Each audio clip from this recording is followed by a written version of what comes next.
Che amarezza, direbbe Antonello Fassari, il famoso attore dei Cesaroni, a proposito dell'Acragas. La squadra, allenata da Raffaele di Napoli, è causa di un profondo rammarico e di una cocente delusione per chi veramente ha creduto nel progetto. Sembra persino inutile sapere che è in corso la trattativa con la cordata iraniana che sarebbe interessata a subentrare in società. Sembra inutile visto che non ci saranno colpi di mercato, ma quello che fa più male è lasciare andare così a cuor leggero i giocatori migliori che hanno ricevuto l'ok a fare le valigie. Un organico che si riduce all'osso senza tentare una pur minima rimonta per mantenere la categoria. Una vergogna infinita per la città. Ieri abbiamo parlato dell'addio di Lorenzo Longo, l'eroe della salvezza, il quale in serata ha diffuso una propria lettera per salutare Agrigento e gli agrigentini.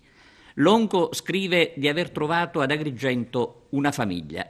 Lui intanto è un ex, così come si apprestano ad esserlo Visente e Parigi.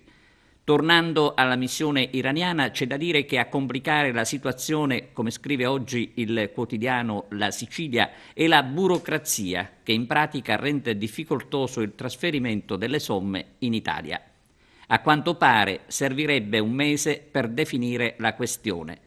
Insomma, in casa Acragas continua a piovere sul bagnato.